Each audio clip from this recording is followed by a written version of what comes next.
Alerte aux ouragans. Tout le monde se cache. La vitesse du vent dehors est de plus de 120 km/h. Cela semble beaucoup, mais voici une tempête qui se déplace à 645 km/h. Attends, de telles vitesses sont possibles? Eh oui, mais pour assister à une tempête aussi puissante, tu devras te rendre jusqu'à Jupiter. Alors que le voyage commence. La planète est énorme. Près de 1300 terres pourraient tenir à l'intérieur de cette géante. Elle est aussi incroyablement chaude, les températures atteignant environ 23 800 degrés Celsius au cœur de la planète. Malheureusement, tu ne peux pas atterrir à la surface de Jupiter, car étant une géante gazeuse, elle n'a pas de surface solide. Mais tu peux aller plus loin dans l'atmosphère de Jupiter. Regarde ces épais nuages bruns, jaunes, rouges et blancs qui glissent tout autour. Ce sont eux qui donnent à la planète son aspect coloré et un peu strié. Si tu continues à descendre vers le centre de la planète, tu verras son atmosphère, principalement composée d'hydrogène et d'hélium gazeux, se liquéfier. Cela se produit en raison de l'immense pression atmosphérique. Le noyau de la planète lui-même est un objet mystérieux. Les scientifiques n'ont toujours pas compris s'il s'agit d'une boule d'un épais liquide en fusion ou d'une roche solide dont la masse serait 14 à 18 fois supérieure à celle de la Terre. De toute façon, l'exploration de Jupiter n'est pas le but principal de ton voyage. Et non, tu t'es rendu ici pour voir la Grande Tache Rouge. C'est une énorme tempête qui fait rage dans l'hémisphère sud de la géante gazeuse. Ses plus hautes strates s'élèvent à plus de 8 km au-dessus du sommet des nuages environnants.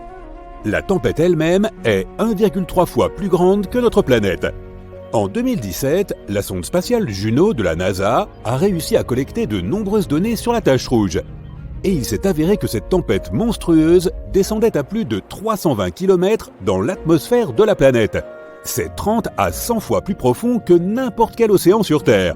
Mais ces mesures sont probablement imprécises, et les véritables racines de la tempête pourraient être encore plus étendues.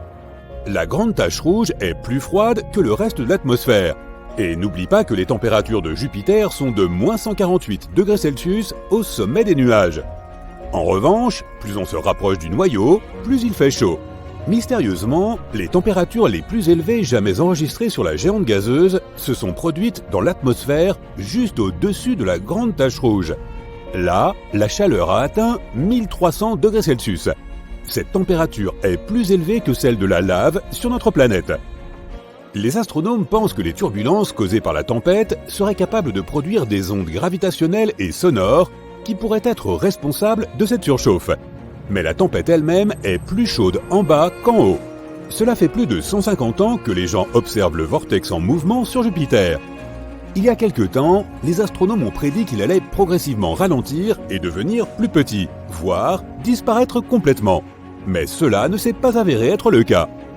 Après avoir analysé toutes les données recueillies à l'aide du télescope spatial Hubble, les chercheurs ont été déconcertés de découvrir que les vents, aux confins extérieurs de la tempête, avaient en fait pris de la vitesse. La variation de la vitesse du vent n'est pas supérieure à 2,5 km/h au cours d'une année terrestre. C'est un changement infime. Mais aussi petite que soit cette différence, elle est tout de même significative. La vitesse du vent au bord de la tempête peut atteindre une vitesse ahurissante de 650 km/h. C'est plus rapide que les tornades de la Terre. En même temps, si tu te trouvais au centre de la Grande Tache Rouge, tu ne serais pas si impressionné. Les vents s'y déplacent beaucoup plus lentement. Les scientifiques ont dû relever de nombreux défis lorsqu'ils ont essayé de résoudre le mystère qu'est la Grande Tache Rouge. On ne sait pas très bien ce qui alimente la tempête. Cela peut-il être dû à la nature de sa planète d'origine ? Comme il s'agit d'une géante gazeuse, Jupiter n'a pas de sol solide, il n'y a donc pas de friction, ce qui pourrait être la seule chose capable d'atténuer la tempête. Les gaz chauds de l'atmosphère de la planète sont toujours en mouvement. Ils montent, descendent, tourbillonnent, tout comme sur notre planète où l'air plus frais et plus chaud se mélangent et se fondent l'un dans l'autre, formant des tempêtes gigantesques qui tournent sur elles-mêmes. Les astronomes pensent qu'autrefois, plusieurs immenses tempêtes ont pu se réunir et créer la Grande Tache Rouge. Et maintenant, elles continuent de tourner en attirant constamment des gaz froids des profondeurs et des gaz chauds en altitude. De plus, la tempête pourrait absorber d'autres cyclones plus petits. Cela rend la Grande Tache Rouge encore plus puissante. Malheureusement, les épais nuages sur Jupiter ne permettent pas aux astronomes de voir ce qui se passe dans la basse atmosphère de la planète. Les scientifiques spéculent depuis des décennies sur ce qui pourrait se cacher sous la grande tache rouge. S'agit-il d'un volcan massif? Peu probable. Jupiter est principalement composée de gaz, et elle n'a pas de croûte qui pourrait se fissurer, laissant la lave s'échapper de l'intérieur de la planète. Il existe également quelques théories expliquant pourquoi la tempête possède cette couleur caractéristique. Elle varie du blanc et du rose pâle à l'orange vif, en passant par un rouge brique. Certains scientifiques pensent que la réponse se trouve profondément sous la grande tache rouge, plus près de la surface de la planète. Une couche de gaz incolore pourrait réagir au rayonnement UV provenant du Soleil. C'est probablement ce qui donne à la tempête sa couleur rouge. Mais pour l'instant, ce n'est encore qu'une théorie. Maintenant, tu en sais à peu près autant que nous. Jupiter n'est pas la seule planète qui peut se targuer de sa tempête géante. Une autre, aussi vaste que notre planète natale, fait rage sur Saturne. On l'appelle la Grande Tache Blanche. C'est pratique pour les différencier. La tempête a une traîne de nuages blancs qui encercle toute la planète, et elle se produit tous les 30 ans environ. Cette tempête démarre effectivement comme une tache, mais ensuite elle commence à s'étirer et à s'étendre. Les astronomes ont découvert que la Grande Tache Blanche était en fait un énorme système d'orage. Et au sommet de la tempête, les éclairs peuvent jaillir plus de 10 fois par seconde. Mais le principal mystère concernant la Grande Tache Blanche est de savoir d'où elle tire son énergie. Certains scientifiques pensent qu'elle pourrait être alimentée par le Soleil, d'autres affirment que la configuration des nuages de la tempête n'a de sens que s'il existe une source interne de chaleur qui puisse alimenter les vents. Quoi qu'il en soit, les violentes tempêtes sur différentes planètes du système solaire ne sont pas le seul mystère spatial qui rende les astronomes perplexes. Passons à Pluton, la plus grande planète naine connue du système solaire, et explorons son atmosphère. Elle s'élève très haut au-dessus de la surface de la planète et comporte plus de 20 couches, toutes glaciales et extrêmement condensées. Par ailleurs, notre Lune a aussi une sorte d'atmosphère. Appelée exosphère, elle est composée d'hélium, de néon et d'argon. Elle est 10 000 milliards de fois moins dense que l'atmosphère de la Terre. En voyageant dans l'espace, fais attention aux trous noirs. Un trou noir est un endroit où la gravité est si forte que même la lumière ne peut pas en sortir. Mais les trous noirs peuvent parfois se comporter comme des volcans galactiques supermassifs. De temps en temps, ils s'enflamment, mais au lieu de cracher de la lave, ils produisent d'énormes quantités d'énergie. Et ce phénomène laisse des trous béants dans la matière et le gaz environnant. Il y a peu de temps, les scientifiques ont découvert l'un des plus grands cratères de l'univers. Les radiotélescopes et autres télescopes à rayons X ont détecté un trou noir supermassif qui a piqué une crise il y a de très nombreuses années. Cela s'est produit dans un amas de galaxies situé à environ 390 millions d'années-lumière de la Terre. Le cratère que cet événement a laissé derrière lui pourrait contenir 15 galaxies semblables à la Voie lactée. Oui, même moi ça me dépasse un peu. Pendant ton voyage à travers l'espace, réfléchis bien avant d'atterrir sur des planètes inconnues. Sinon, tu risques de te retrouver dans un endroit comme K2 141b. C'est une planète située en dehors de notre système solaire. À première vue, elle n'est pas si différente de la Terre. Elle possède des océans liquides qui s'évaporent, forment des nuages, se condensent et reviennent à la surface sous forme de pluie. Mais au lieu d'eau, il pleut des pierres. La surface de cette exoplanète est recouverte de mers de lave profondes de plusieurs dizaines de kilomètres. Les températures sur K2 141b atteignent 2700 degrés Celsius pendant la journée. C'est assez chaud pour que le magma des océans s'évapore dans l'atmosphère. Puis, des vents supersoniques qui peuvent se déplacer à une vitesse de 1600 mètres par seconde transportent cette vapeur de roche vers la face nocturne de la planète. Le magma vaporisé se refroidit, redevient liquide et tombe sous forme d'une pluie rocheuse. Pas vraiment ouf pour y passer des vacances. Il fait trop chaud, je passe mon tour. Imagine un monde immobile et glacé. Un monde ancien, vieux d'environ 4,5 milliards d'années. Les rayons du soleil le réchauffent à peine et il est recouvert d'une épaisse couche de glace. Ce monde est plus petit que notre Lune, mais un peu plus grand que Pluton. Il s'agit d'Europe et c'est le 6e satellite de Jupiter et l'une des plus grosses lunes du système solaire. Mais le plus intéressant au sujet de ce monde, c'est qu'il pourrait abriter la vie. Les astronomes se sont penchés avec intérêt sur Europe à la recherche de formes de vie. Cette lune possède en effet un immense océan d'eau salée d'une profondeur de 65 à 160 km. Il est certes caché sous une couche de glace d'une épaisseur estimée entre 16 et 32 km. Mais cette lune n'en demeure pas moins potentiellement habitable. Les astronomes nous disent que des panaches d'eau jaillissent des fissures dans la couche de glace et projettent le contenu de cet océan dans l'espace.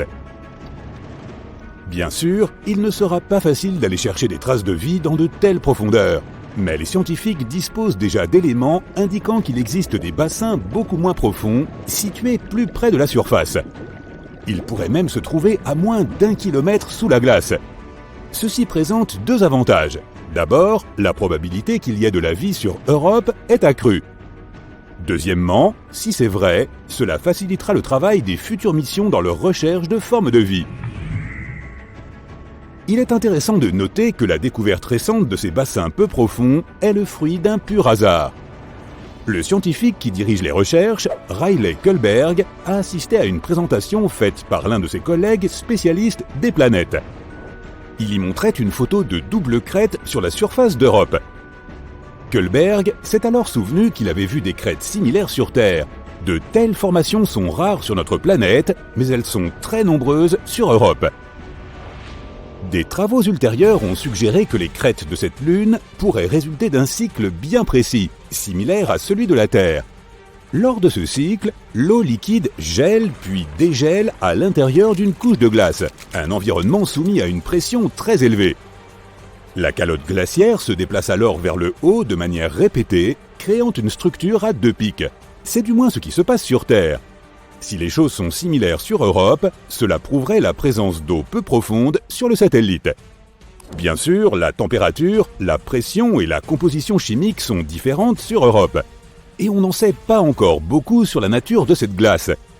Les scientifiques ne savent donc pas quelle est la profondeur ou la taille des poches d'eau, ni combien de temps il leur faut pour geler. Mais ce qui est plus ou moins clair, c'est que l'environnement sous toute cette glace est protégé des radiations de Jupiter qui frappent la surface du satellite.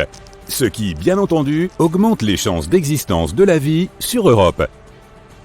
Nous avons évoqué le fait que l'océan d'Europe pourrait être salé. La couleur rouge des traces visibles à sa surface pourrait être due à leur composition chimique.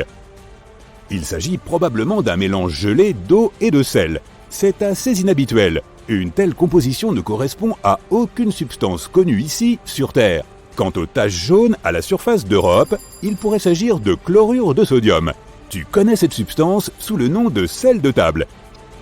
Des scientifiques ont essayé de recréer les conditions qui règnent sur Europe en laboratoire. Ils ont découvert qu'en combinant de l'eau, du sel de table, des températures glaciales et une pression élevée, ils pouvaient obtenir un nouveau type de cristal solide. Cette substance pourrait exister à la fois au fond de l'océan d'Europe et à sa surface. En dehors de ces quelques faits, les chercheurs ne savent pas grand-chose. Ils espèrent obtenir davantage d'informations d'ici à 2030. À cette date, la mission Europa Clipper, lancée par la NASA, atteindra probablement Europe. Cette mission effectuera plusieurs survols rapprochés et tentera de déterminer si une quelconque forme de vie peut y exister. La mission JUICE, ou Jupiter Icy Moons Explorer, de l'Agence spatiale européenne, se rendra également sur Europe dans les prochaines années. Mais Europe n'est pas le seul endroit du système solaire susceptible d'abriter la vie. En 2003, Mars Express, une sonde lancée par l'Agence spatiale européenne, a découvert du méthane dans l'atmosphère de Mars. Sur notre planète, la majeure partie de ce gaz est produite par des créatures vivantes, par exemple par le bétail lorsqu'il digère ses aliments. Mais les scientifiques pensent que le méthane est resté stable dans l'atmosphère martienne pendant environ 300 ans. En 2006, il a presque entièrement disparu de la planète rouge. Et cela s'est produit 600 fois plus vite que ne le prévoyaient les modèles des chercheurs. La question est donc de savoir ce qui a généré ce gaz et où il est parti. Un autre mystère martien concerne les microbes qui pourraient dormir sous la surface. Ils pourraient avoir été protégés des radiations pendant des millions d'années. Des scientifiques ont simulé les conditions martiennes en laboratoire pour vérifier si c'était possible. Et ils ont eu la surprise de constater que des bactéries pouvaient facilement survivre dans de telles conditions pendant 280 millions d'années. Cela signifie que si la vie a existé sur Mars, nous pourrions en trouver la preuve dans ses profondeurs en forant le sol de la planète. À l'heure actuelle, l'eau ne coule pas sur Mars et les cellules et les spores se dessécheraient tout simplement. De plus, la température de la surface est similaire à celle de la glace sèche. En d'autres termes, la planète est profondément gelée. Pourtant, il pourrait exister 6 types de bactéries et de champignons sous le sol de Mars. La plus probable d'entre elles est surnommée bactérie Conan, car elle est très résistante. L'avenir nous en dira plus. Passons maintenant à Vénus. En 2020, des scientifiques ont annoncé que dans l'atmosphère toxique de Vénus, quelque chose semblait indiquer la présence de la vie. Hélas, les scientifiques ne disposaient d'aucune preuve, car ils n'avaient pas la possibilité de collecter des spécimens de microbes ni de prendre des photos. Mais ils ont affirmé avoir découvert une substance chimique appelée phosphine, et ce fut un événement important. Si ce n'était pas un élément encore inconnu qui produisait ce gaz, il pouvait s'agir d'une forme de vie microbienne. La phosphine est composée de 3 atomes d'hydrogène et d'un atome de phosphore. Ce gaz est toxique pour toute forme de vie dépendant de l'oxygène, par exemple pour l'homme. Sur notre planète, la phosphine se trouve dans des endroits où il n'y a pas ou peu d'oxygène, comme dans les marécages. Ce gaz est produit par des mélanges de bactéries. Il peut également être produit de manière industrielle. Mais il ne devrait pas y avoir de phosphine dans l'atmosphère de Vénus. Ce gaz a besoin d'une pression et de température bien précises, ainsi que d'immenses quantités d'hydrogène. Il ne serait pas étonnant d'en trouver sur Saturne ou Jupiter, les fameuses géantes gazeuses. Mais sur Vénus, c'est très inattendu. Il est impossible que la phosphine soit produite naturellement sur cette planète. De minuscules quantités peuvent être créées lors d'éruptions volcaniques, d'orages ou lorsque des minéraux sont projetés ou que des météorites pénètrent dans l'atmosphère. Mais les scientifiques ont cru en avoir observé des quantités très importantes. Cela aurait dû éveiller leurs soupçons, mais ils étaient trop heureux de leur découverte. Selon eux, cela pouvait donc signifier qu'il y avait de la vie sur Vénus. Mais même si ce gaz a été créé par des organismes, une question demeure. Comment ont-ils survécu sur cette planète ? Sur la nôtre, certains microbes peuvent vivre dans des environnements dont l'acidité atteint 5%, mais pas plus. Or, sur Vénus, les nuages sont presque entièrement constitués d'acide, avec plus de 90% d'acide sulfurique. L'atmosphère de cette planète est également 50 fois plus sèche que l'endroit le plus sec de notre planète. En 2022, grâce à des télescopes à très haute résolution, on a pu déterminer qu'il n'y avait pas de phosphine dans l'atmosphère de Vénus. Et s'il y en avait, ce n'était qu'une très petite quantité.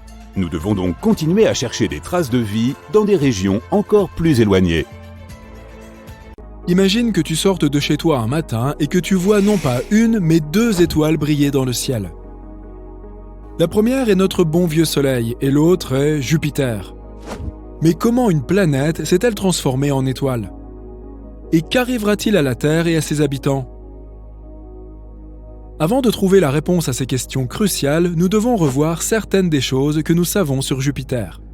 La plus grande planète du système solaire est une géante gazeuse, ce qui signifie qu'elle est principalement constituée de gaz. En raison des différences de pression et de température, ces gaz se séparent en différentes couches. C'est ainsi que se forment les bandes rouges et blanches que l'on peut clairement observer au télescope depuis la Terre. Les températures à la limite de l'atmosphère de Jupiter sont insensées. Elles peuvent atteindre jusqu'à 720 degrés Celsius. La planète exerce également une immense attraction gravitationnelle.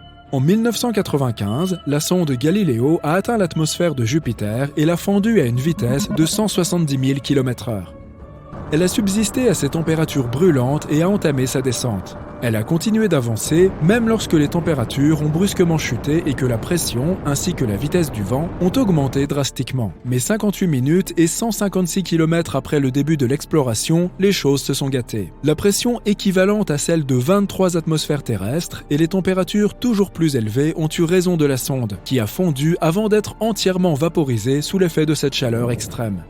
Si Jupiter décidait soudain de poursuivre sa croissance, elle deviendrait probablement une étoile. Et sa composition permettrait à cette planète de le faire sans problème. Il y a très longtemps, Jupiter a absorbé la majeure partie de la matière restante après la formation de notre Soleil.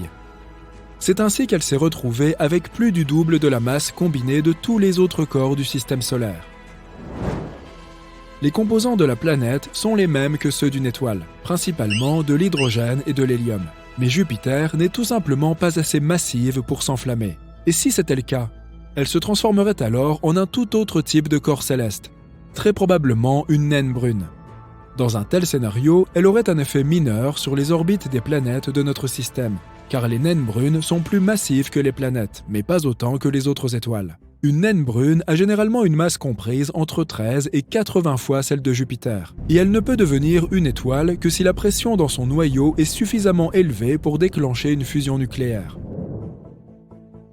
Imaginons que ce soit le cas, et que Jupiter soit devenu une véritable étoile. Une naine rouge par exemple.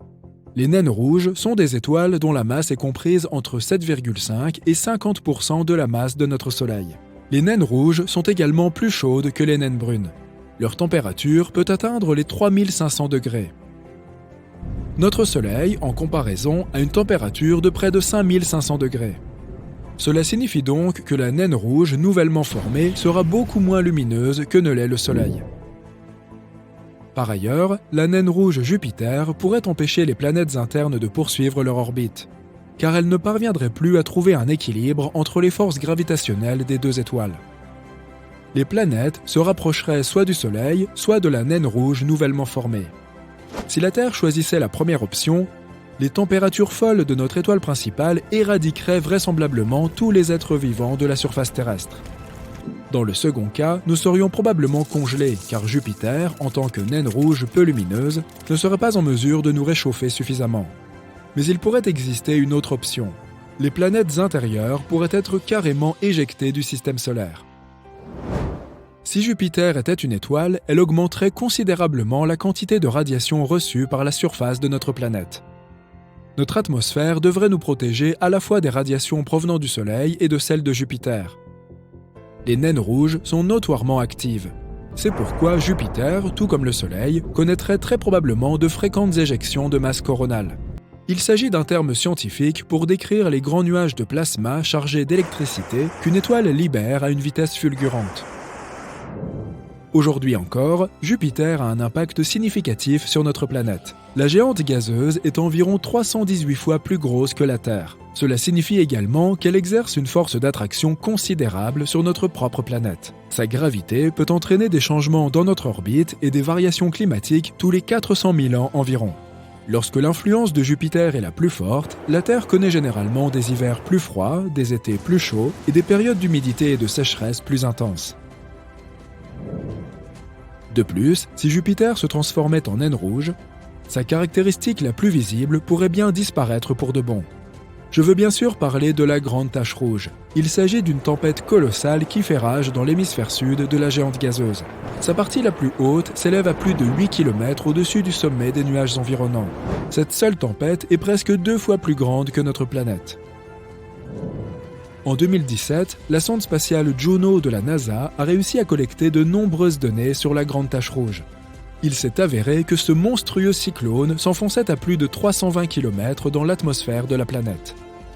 C'est 30 à 100 fois plus profond que n'importe quel océan sur Terre. Mais ces mesures sont très probablement imprécises et les véritables racines de la tempête pourraient être encore plus profondes. La Grande Tache Rouge est plus froide que le reste de l'atmosphère. N'oublions pas que la température de Jupiter est de moins 170 degrés Celsius dans les couches nuageuses supérieures. En revanche, plus on se rapproche du noyau, plus il fait chaud. Étrangement, les températures les plus élevées jamais enregistrées dans la géante gazeuse se sont également produites dans l'atmosphère juste au-dessus de la Grande Tache Rouge. Elles étaient plus élevées que la température de la lave sur notre planète. Les astronomes pensent que les turbulences provoquées par la tempête pourraient produire des ondes gravitationnelles et sonores responsables de cette surchauffe. Mais la tempête elle-même est plus chaude en bas qu'en haut. Cela fait plus de 150 ans que l'on observe le tourbillon en mouvement sur Jupiter. Il y a quelque temps, les astronomes ont même prédit qu'il ralentirait progressivement et deviendrait plus petit, voire qu'il disparaîtrait complètement. Mais ça n'a pas été le cas. Après avoir analysé toutes les données recueillies à l'aide du télescope spatial Hubble, les chercheurs ont été déconcertés de découvrir que les vents à la périphérie de la tempête avaient en fait accéléré. La vitesse du vent aux limites extérieures peut atteindre la vitesse stupéfiante de 640 km/h. C'est plus rapide que les tornades terrestres. En revanche, si tu te trouvais au centre de la Grande Tache Rouge, tu ne serais pas si impressionné. Les vents y sont beaucoup moins forts. Et maintenant, on a un autre scénario pour toi. Et si Jupiter entrait en contact avec la plus petite étoile que nous connaissions?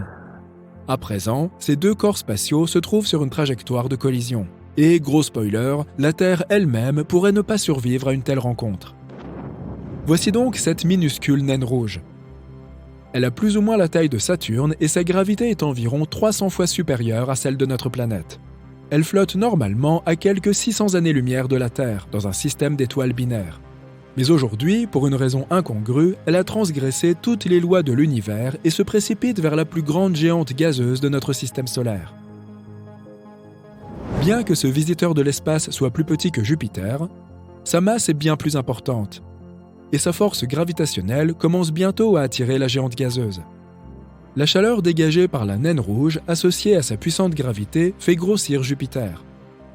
L'atmosphère de la planète se met à gonfler parce que les gaz qui la composent se réchauffent et se dilatent. Enfin, l'atmosphère de Jupiter commence à s'échapper dans l'espace en direction du visiteur stellaire. Quelque temps plus tard, les gaz qui s'échappent forment un anneau brillant et chaud autour de la naine rouge. C'est une vue terrifiante, comme si un trou noir, très lumineux, était apparu au beau milieu du système solaire. L'étoile continue de déchirer Jupiter, dévorant peu à peu la géante gazeuse. Et bientôt, la naine rouge l'engloutit complètement. Hélas pour elle, Jupiter n'a eu aucune chance. À la place de la géante gazeuse, nous avons maintenant une naine rouge entourée d'un anneau de gaz ardent. Et nous savons déjà à quel point cela risque de mal se terminer. Enfin, le mieux, c'est que ce scénario relève entièrement de la fiction. Ouf, ce n'est pas plus mal. Il n'y a presque aucune similitude entre la Terre et Jupiter. La nôtre est une petite planète toute gentille avec des plantes et des pandas mignons. Jupiter est une horreur gazeuse géante avec des ouragans furieux qui ne s'arrêtent jamais. Et si tu tombais sur cette planète, tu pourrais littéralement voler au travers. Mais que se passerait-il si notre Terre avait la taille du père du système solaire? Oh, ça va être marrant! Jupiter est une planète si grande que je parie que tu ne peux même pas visualiser son échelle. Son rayon est environ 11 fois supérieur à celui de la Terre et sa masse est environ 316 fois plus grande. Donc, pour transformer la Terre en une autre Jupiter, il faudrait multiplier son rayon par 11. Si la densité de la planète restait la même, alors la masse de notre nouvelle Terre augmenterait considérablement. En fait, elle deviendrait jusqu'à 4 fois plus importante que celle de Jupiter. Bien sûr, ces changements ne se feraient pas sans quelques accros. La toute première chose que l'on remarquerait immédiatement, non, ce n'est pas la taille, mais la gravité. Elle augmenterait d'environ 11 fois par rapport à celle de notre ancienne Terre. Les scientifiques affirment que nous pourrions effectivement survivre sur une planète avec une plus grande gravité, mais seulement si elle n'était que 5 fois supérieure à celle que nous connaissons maintenant. Admettons que nous ayons le goût du risque, toujours prêts à défier les lois de la physique. À quoi ressemblerait notre vie? Eh bien, pas vraiment à une partie de plaisir. Après chaque pas, tu devrais t'asseoir sur un banc et faire une pause, comme si tu venais de courir un marathon. En effet, il serait à ce point difficile de marcher. Oh, et bonne chance pour te relever ensuite.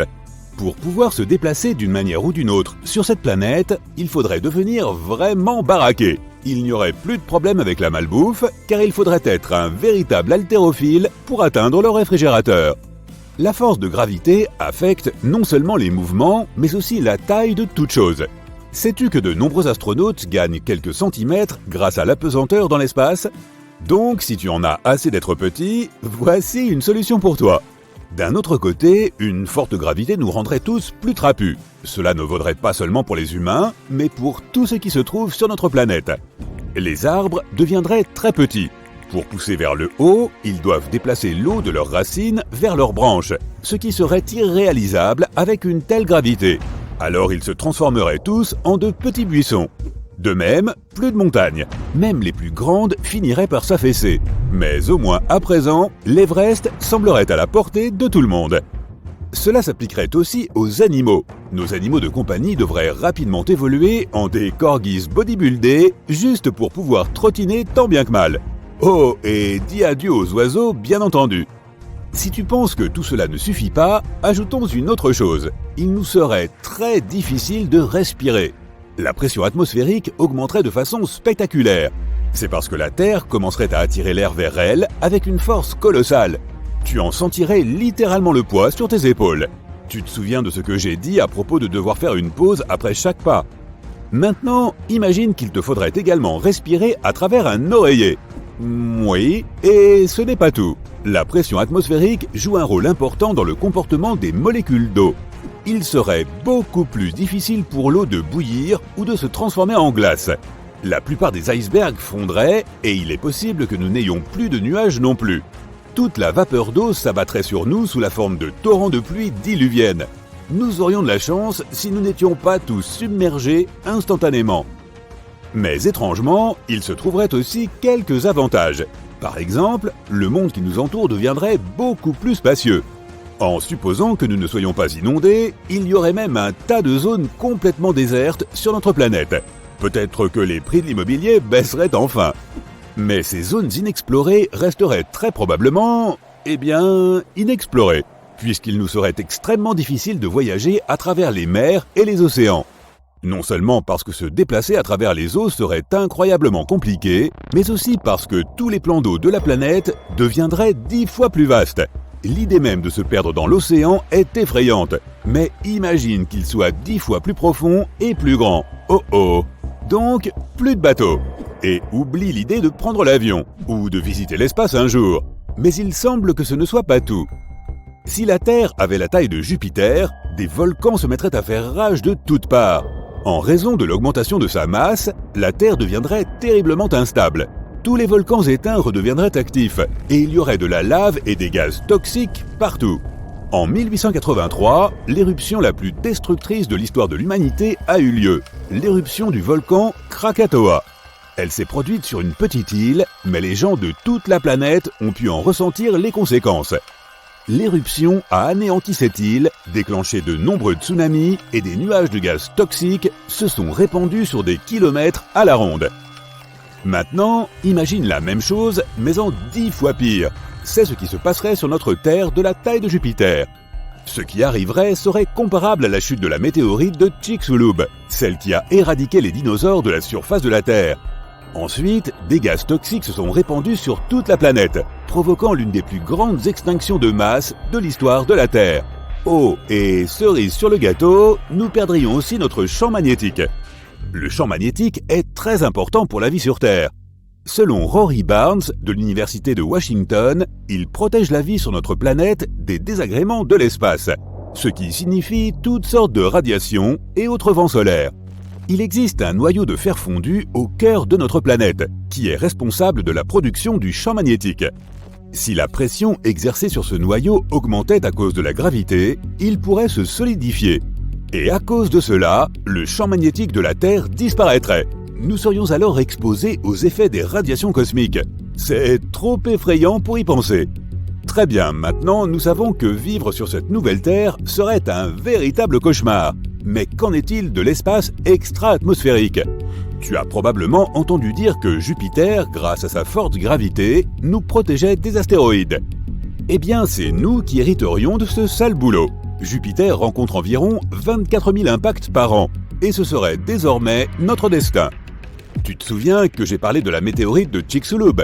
Des tragédies similaires arrivent à notre planète une fois tous les 100 millions d'années environ. Mais si elle acquérait la taille de Jupiter, ces machins nous rendraient visite tous les vendredis soirs. De plus, nous devrions dire bye-bye à notre Lune. Notre satellite naturel est trop proche de nous. Donc, si la Terre grandissait, ce serait une véritable catastrophe. Nous regarderions littéralement la Lune se déchirer dans le ciel. Bien sûr, après cela, tous ces fragments s'écraseraient sur nous. Une théorie affirme qu'il y a des milliards d'années, la Lune s'est pour ainsi dire séparée de la Terre et que ces morceaux se sont rassemblés en une boule. En l'occurrence, ce serait comme regarder sa formation se rembobiner. Et même si la Lune survivait à cela, en restant en quelque sorte dans l'orbite de la Terre, les changements dans nos marées seraient tout de même spectaculaires. Les conséquences de ces altérations seraient absolument imprévisibles, mais il est plus que probable qu'une série de tsunamis en fasse partie. D'un autre côté, nous gagnerions probablement quelques nouvelles lunes. Jupiter en compte jusqu'à 79. Ce serait probablement un spectacle à couper le souffle. Si seulement les nuages de gaz de toutes ces éruptions volcaniques ne bloquaient pas la vue. De plus, l'apparition d'une deuxième planète géante aurait des conséquences importantes pour tout le système solaire. Ne t'inquiète pas, les autres planètes ne s'écraseraient pas directement sur nous. Beaucoup de gens sous-estiment à quel point les planètes sont éloignées les unes des autres. Mais toutefois, la nouvelle Terre décalerait un peu les orbites des autres planètes et affecterait leur vitesse de rotation. Et la Terre elle-même tournerait autour du Soleil beaucoup plus lentement, en raison de son énorme masse. Par exemple, une année sur Jupiter équivaut à 12 années terrestres. Tout cela, bien sûr, affecterait grandement les saisons et le climat en général. Alors, y aurait-il encore de la vie sur Terre ? C'est une question pour le moins audacieuse. Mais si un jour nous parvenons à trouver une super-Terre habitable, d'une taille proche à celle de Jupiter, il serait très intéressant d'y jeter un coup d'œil. Jupiter a 79 lunes connues et les 4 plus grandes qui sont particulièrement intéressantes sont appelées les lunes galiléennes. Elles ont été nommées d'après Galileo Galilei qui les a découvertes au XVIIe siècle. Elles ont quelque chose en commun, mais en même temps, elles sont toutes très différentes. Europe est la plus petite des lunes galiléennes avec un diamètre de 3000 km. Elle tourne autour de Jupiter tous les 3 jours et demi. Les premières images que nous avons reçues de cette lune ont été prises dans les années 1970. Sa surface est principalement constituée de glace d'eau. La surface d'Europe est creusée de longues fractures, souvent larges d'1 kilomètre, qui peuvent s'étendre sur des milliers de kilomètres. Elles se sont probablement formées lorsque la croûte s'est écartée sous l'effet des forces de marée dans le mystérieux océan qui se trouve sous la surface. En 2012, les scientifiques ont découvert des panaches de vapeur d'eau en éruption près de son pôle sud, s'élevant jusqu'à 200 km d'altitude. Ces panaches peuvent nous aider à découvrir ce qu'il y a à l'intérieur d'Europe sans avoir à y atterrir. Les scientifiques pensent qu'il pourrait y avoir un magnifique océan caché à 15 à 25 km sous la surface solide. Cet océan pourrait avoir une profondeur de 65 à 160 km. Même s'il ne fait que 1/4 du diamètre de la Terre, il contiendrait 2 fois plus d'eau que tous nos océans réunis. Cet océan est un environnement potentiel pour certaines formes de vie. Les scientifiques pensent que toute la croûte de glace flotte sur cet océan. Elle fait probablement une rotation complète autour d'Europe une fois tous les 12 000 ans. Sur l'image prise par le vaisseau spatial Galileo, on peut voir de petites taches marron foncé. Elles font 10 km de large et se sont formées lorsque des matériaux chauds et moins denses sont arrivés à la surface. Ils ont soit poussé la croûte, soit ils l'ont entièrement traversée. La surface d'Europe est constituée de terrains dits chaotiques. Ce sont des zones rugueuses entourées d'une surface plus lisse. Son équateur pourrait être recouvert de pointes de glace appelées pénitentes qui peuvent faire jusqu'à 15 mètres de haut. Nous en avons aussi sur Terre, surtout dans les zones sèches à haute altitude. Mais aucune d'entre elles n'est aussi grande que celle d'Europe. Notre Lune compte plus de 5000 grands cratères d'un diamètre de plus de 25 km. La surface d'Europe manque de cratères d'impact et ne semble pas avoir plus de 50 millions d'années. Cela signifie que la surface d'Europe change et se reforme en permanence. Cette Lune est glacée et est l'un des objets spatiaux solides les plus lisses de notre système solaire. Pour cette raison, elle est 5 fois plus brillante que notre Lune. Europe est soumise à un souffle constant de radiation provenant de Jupiter. Il est tellement fort que nous ne tiendrions même pas une journée là-bas. Europe est 5 fois plus éloignée du centre de notre système solaire que la Terre, ce qui signifie qu'elle ne reçoit presque pas de chaleur du Soleil. Elle peut donc rester gelée, puisque la température moyenne est de moins 160 degrés Celsius à l'équateur et de moins 220 degrés Celsius au pôle. Il y a environ 40 ans, la sonde spatiale Voyager 1 s'est approchée de la lune rocheuse Io et a découvert que c'est une championne volcanique de notre système solaire. Io est la 5e lune la plus proche de Jupiter. Elle a 4,5 milliards d'années, presque le même âge que Jupiter elle-même. Sa taille est similaire à celle de notre Lune et elle a même une densité et une gravité similaires. De nombreuses lunes de notre système solaire sont composées de silicates et de glace d'eau. Mais Io est faite de roches de fer et de silicates. Tu pourras voir de magnifiques aurores polaires sur Io. Comme cette lune tourne autour de Jupiter, les aurores changent de luminosité en permanence, mais elles sont toujours là. Io est relativement proche de Jupiter, à près de 420 000 km au-dessus du sommet de ses nuages. Si tu pouvais te tenir sur Io et regarder Jupiter, elle apparaîtrait presque 40 fois plus grosse que notre lune dans le ciel. Observer les étoiles là-bas serait incroyable. Io a besoin de 42,5 heures pour tourner autour de Jupiter. Notre lune a besoin de presque un mois. À certains moments, l'effet de marée d'Io peut atteindre jusqu'à 100 mètres. C'est similaire à ce que nous avons sur Terre. La gravité de notre lune provoque des marées océaniques. Io n'a pas d'océan, mais le sol lui-même bouge. Il monte et descend. Un peu comme un ascenseur qui monte et descend dans un immeuble de 30 étages. La gravité de Jupiter et de ses autres grosses lunes affecte Io. C'est pourquoi les marées du sol solide à sa surface sont plus de 5 fois supérieures aux plus hautes marées océaniques de notre planète. Tout cela rend Io si chaude à l'intérieur que certains de ses matériaux internes fondent, bouillonnent et tentent de s'échapper par tous les moyens possibles.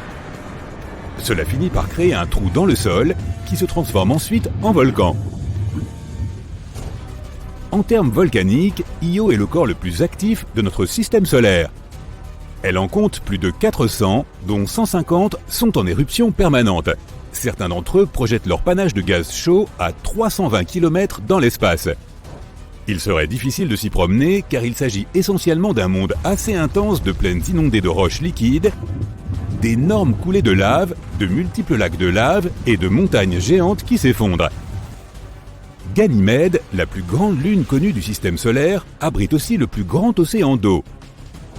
Elle est 26% plus grande que Mercure en termes de volume, mais elle est moins dense. Cette lune géante possède une épaisse croûte de glace d'eau de 145 km de profondeur. Il pourrait y avoir un énorme océan d'eau liquide en dessous, s'étendant sur 100 km de profondeur, ce qui est environ 10 fois plus profond que le point le plus profond des océans sur Terre. La sonde spatiale Voyager y a aussi détecté des calottes polaires faites de givre d'eau. Ganymède est composée à moitié de roches et à moitié d'eau, y compris de minuscules quantités de métaux et de glace. Son atmosphère est très fine et ne contient pas d'oxygène. Son océan ne contient très probablement pas de vie. La Terre est un excellent exemple de la façon dont certains microbes et créatures peuvent survivre en profondeur sans la lumière du Soleil. Mais l'océan de Ganymède est si profond et la pression est si forte que l'eau au fond est probablement comprimée et redevient de la glace. Certaines formes de vie dans les zones les plus profondes de notre océan survivent grâce aux évents géothermiques qui éjectent des minéraux. Comme il y a probablement une épaisse couche de glace entre l'océan et le noyau, ce n'est pas le cas sur Ganymède. Mais l'océan y est salé et comporte plusieurs couches divisées par des couches de glace. S'il y a la moindre chance d'y trouver une forme de vie, elle pourrait se trouver dans la partie où le noyau rocheux est en contact avec la couche glacée la plus interne. Sans toute cette eau et cette glace, Ganymède est la seule lune de tout le système solaire à posséder un champ magnétique. Cela est rendu possible par son noyau liquide. Ganymède fait le tour de Jupiter environ une fois tous les 7 jours. Son orbite est excentrique, c'est-à-dire qu'à certains moments, elle est plus proche de Jupiter. Ganymède, Io et Europe ont des forces gravitationnelles qui s'influencent mutuellement. Le temps que Ganymède tourne autour de Jupiter une fois, Europe effectue 2 orbites et Io en fait 4. Un tiers de la surface de Ganymède contient de grandes régions sombres, tandis que les 2 autres tiers sont plus clairs. Les zones sombres sont plus anciennes et contiennent plus de cratères.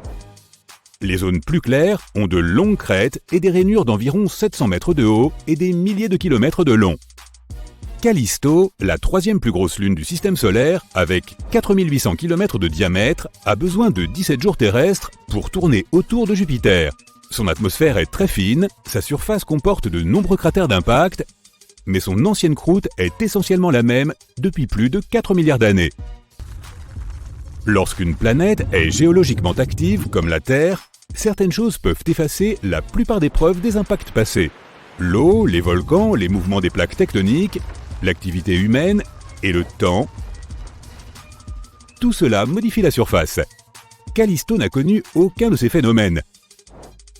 Les scientifiques pensent que cette lune était autrefois un monde océanique qui a fini par geler. Elle a été frappée par des météores de temps en temps, mais elle est globalement restée intacte. Pourtant, elle possède des cratères assez impressionnants, comme Valhalla, le plus grand cratère à anneaux multiples de notre système solaire qui mesure 4000 km de diamètre. Les principaux cratères sur Callisto contiennent plus d'anneaux que ceux des autres corps célestes. Ce qui a frappé cette lune était suffisamment gros pour avoir perforé la fine croûte, ce qui a permis à l'eau de se répandre à la surface. Et sous cette fine croûte, il pourrait y avoir un océan salé ou de la glace molle. La sonde spatiale Galileo a détecté que le champ magnétique de Jupiter ne pouvait pas traverser cette lune, probablement à cause d'une couche d'eau d'au moins 10 km d'épaisseur. C'est pourquoi il est difficile d'explorer Callisto. Les lunes comme Europe ont des évents qui éjectent l'eau des océans souterrains. Mais pour explorer Callisto et en découvrir davantage sur son passé, il faudrait utiliser la méthode ancienne, creuser à travers la croûte.